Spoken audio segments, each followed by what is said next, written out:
लागले का खाली? नमस्कार, मी सौ स्वाती चंद्रशेखर अदमाने. स्वागत आहे सर्वांचं आपलं देवाची आहे द्वारी या चॅनल मध्ये. मित्रांनो, मैत्रिणींनो, आज आपण आलो आहोत महेश्वर इथे आणि या नगरीचं पूर्वीचं नाव आहे माहिष्मती. तर देवी अहिल्याबाई होळकर यांची ही राजधानी होती महेश्वर. माझ्या मागे तुम्ही बघू शकता देवींचा पुतळा. पूर्वी देवींची राजधानी इंदोर इथे होती. नंतर त्यांनी काही कारणास्तव तिथली राजधानी नर्मदेच्या किनारी विस्थापित केली. अहिल्यादेवी होळकर ह्या खूप मोठ्या शिवभक्त होत्या. त्यांच्या प्रत्येक पुतळ्यात, प्रत्येक फोटोमध्ये तुम्ही त्यांच्या हातात शिवलिंग बघू शकता. आणि नर्मदा ही शिवाची कन्या आहे. तर देवींना शिवाची कन्याच आपण म्हणू शकतो. त्या प्रचंड मोठ्या शिवभक्त होत्या आणि त्यांनी पूर्ण भारतातील 12 ज्योतिर्लिंग तसेच अनेक ठिकाणचे मंदिरांचे जीर्णोद्धार केले, ठिकठिकाणी धर्मशाळा बांधल्या आणि लोककल्याणासाठी, जनहितासाठी अशक्यप्राय अशी कामं करून ठेवली.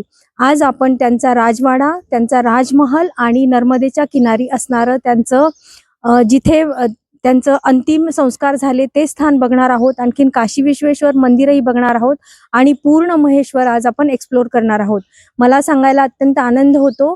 देवी अहिल्याबाईंचा जन्म जिथे झाला, अहिल्यानगर येथील चोंडी गावात, ते माझं सासर आहे. आणि आमच्या भागातील खूप मुली इंदोर आणि महेश्वर भागात लग्न करून आलेले आहेत. ही एक आनंदाची गोष्ट मी सांगू इच्छिते. तर अहिल्यादेवी होळकरांबद्दल सर्वांच्या मनात खूप आदराचं स्थान आहे, परंतु आम्ही त्यांच्या माहेरवासनी असल्यामुळं आमच्या मनात विशेष त्यांचं श्रद्धास्थान आहे. तर हा व्हिडिओ खूप स्पेशल असणार आहे. संपूर्ण महेश्वर आपण एक्सप्लोर करणार आहोत आणि देवी अहिल्याबाईंचा संपूर्ण इतिहासही जाणून घेणार आहोत. चला. लागले का खाली? तर आता आपण आलेलो आहोत महेश्वरला. महेश्वरला येण्यासाठी इंदोर आणि उज्जैन दोन्ही ठिकाणाहून बस सेवा उपलब्ध आहे. परंतु इंदोरला देवी अहिल्याबाई होळकर हे एअरपोर्टही आहे, विमान सेवाही तिथे उपलब्ध आहे. अनेक शहरांपासून ते कनेक्टेड आहे आणि रेल्वेनेही ते खूप छान कनेक्टेड आहे. तर इंदोर पासून महेश्वरचं अंतर आहे 85 ते 90 किलोमीटर आणि सकाळपासून संध्याकाळपर्यंत इथे भरपूर बसेसची सेवा उपलब्ध आहे. आता आपण थोडासा देवी अहिल्याबाईंबद्दलचा इतिहास जाणून घेऊया. ह्या नगरीचं नाव होतं पूर्वीचं माहिष्मती. हे मी पूर्वीच सांगितलं. अर्थातच ही खूप पवित्र नगरी होती. तर देवी अहिल्याबाईंचा जन्म 31 मे 1725 रोजी चोंडी अहिल्यानगर इथे झाला, जे की माझं सासर आहे.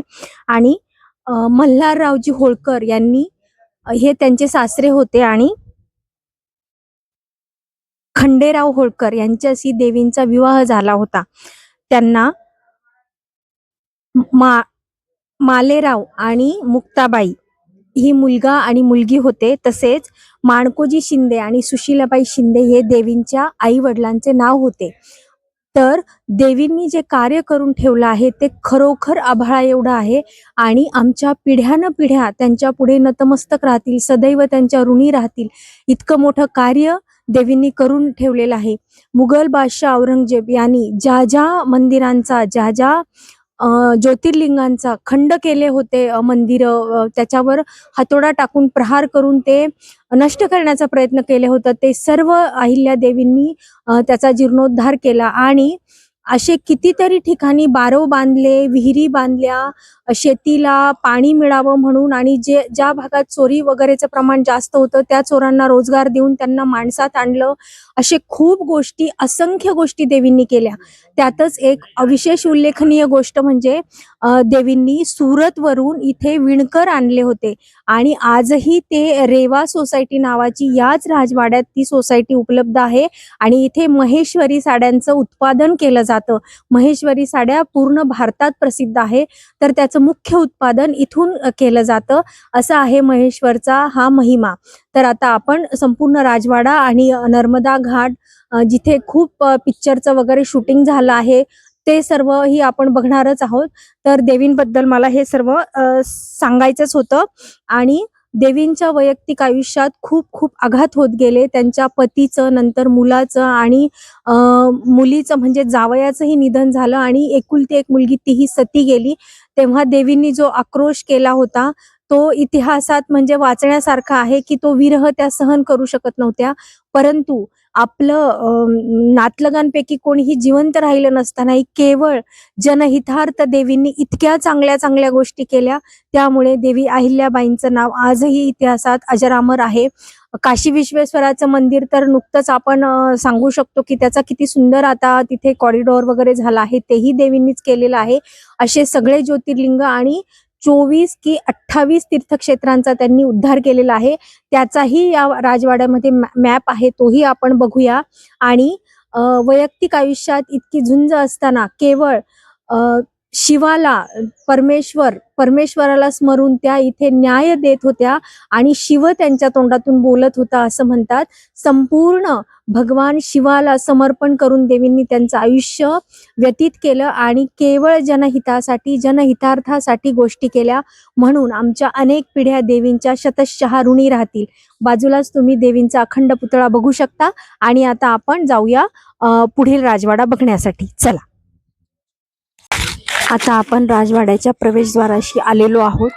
हा आहे राजवाड्याचा प्रवेशद्वार आणि याच्या अगदी समोरच नर्मदेला जाण्यासाठी दार आहे.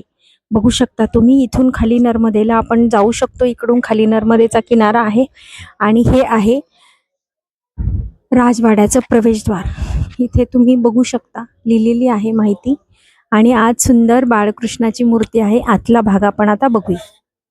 देवींनी ज्या तीर्थस्थानांचा उद्धार केला त्याची इथे यादी दिलेली आहे. पॉज करून तुम्ही बघू शकता. आता आपण राजवाड्यात आलेलो आहोत. समोरच बघू शकता किती सुंदर बाळकृष्णाची मूर्ती आहे.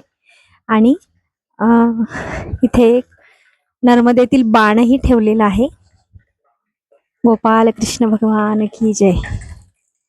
सकाळचं वातावरण आहे अतिशय सुंदर आणि प्रसन्न. आणि ही आहे राजमाता अहिल्या देवींची राजगादी. इथे बसून शिवाला स्मरून त्या न्याय करत असत. आजही या गादीचे वस्त्र बदलले जातात आणि आजही अहिल्या देवी इथे गोतमुखाने न्याय करतात असा इथला प्रघात आहे, महिमा आहे. आणि समोर तुम्ही बघू शकता अहिल्या घाटाचं चित्र. तिथे आपण जाणारच आहोत, परंतु तत्पूर्वी ही राजवाड्यातील अहिल्या देवींची गादी हा खूप महत्वाचा राजवाड्यातील भाग आहे. आणि इथे खंडेराव आणि अहिल्या देवींची मूर्ती आहे. अहिल्या देवींच्या प्रत्येक मूर्तीत त्यांच्या हातात शिवलिंग असतंच. आणि हे संपूर्ण होळकर परिवाराचं इथे वंशावळ दिलेली आहे. राजराजेश्वरी माता अहिल्या देवी की जय. आणि हा तुम्ही संपूर्ण राजवाड्याचा भाग बघू शकता. खूप छान सुंदर आणि असं आल्हाददायक वातावरण आहे सकाळचं. कारंज इथे फुललेलं आहे. समोरच बाळकृष्ण दिसला. आणि ज्या मेण्यातून देवी काशी विश्वनाथाच्या पूजेला जात असत तो मेणाही इथे आहे. बघू शकता तुम्ही.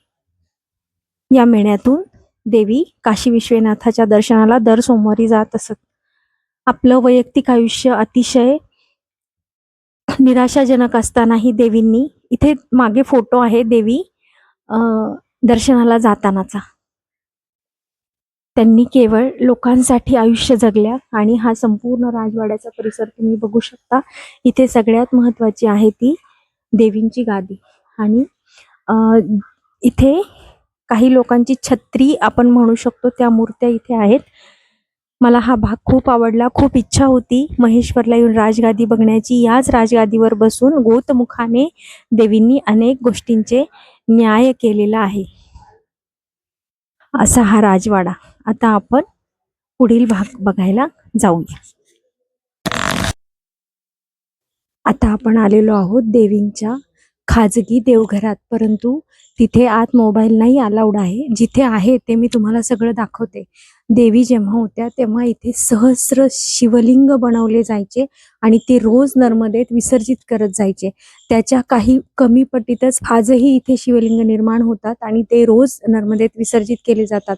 परंतु जे खरोखर देवींच्या पूजेतले नर्मदेतले बाण, शिवलिंग किंवा जो त्यांचा वैयक्तिक देवघर आणि देव्हारा होता तो आजही इथे उपलब्ध आहे. परंतु तिथे आपल्याला मोबाईल नेऊ देत नाही. अतिशय आकर्षक सागवानाचा तो देवघर आहे आणि खूप विशेष सुंदर आहे. तुम्ही जर या किल्ल्याला भेट देणार असाल तर आवर्जून हा देवघर नक्की बघा. आता देवी ज्या निर्माण करत होत्या सहस्त्र शिवलिंग, त्याच्या काही कमी परती तिथे आहे, ते मी तुम्हाला आता दाखवते. या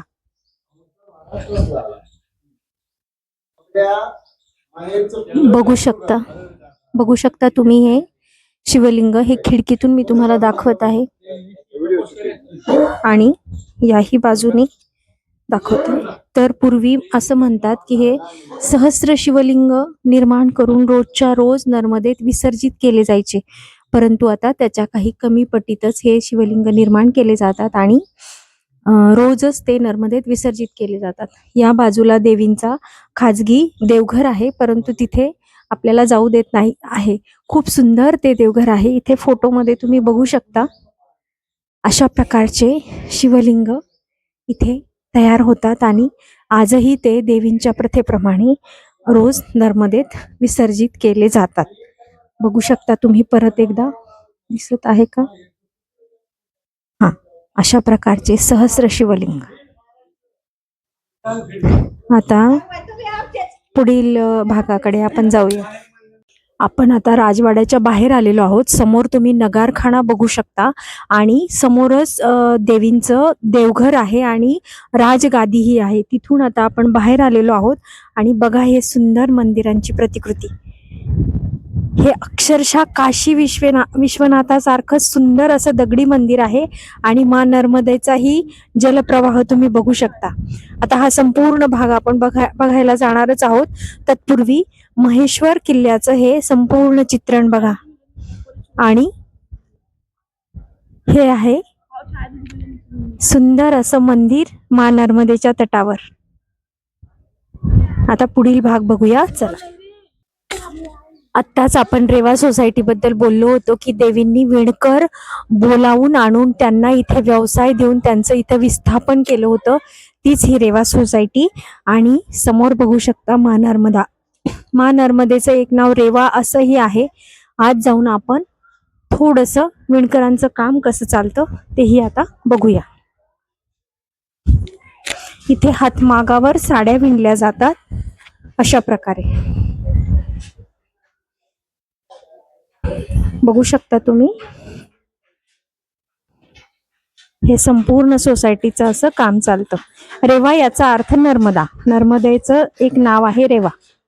समोर त्या काकी हातमागावर साडी विणत आहे आणि इथे माहेश्वरी साड्यांची निर्मिती आणि या बाजूला विक्रीही होते. हे खूप मोठं कार्य आहे देवींचं. या विणकरांचं इथे त्यांनी विस्थापन केलं आणि आजही तो उद्योग स्वयंपूर्ण रीतीने इथे सुरू आहे. आता आपण नर्मदा घाटाकडे जाऊया.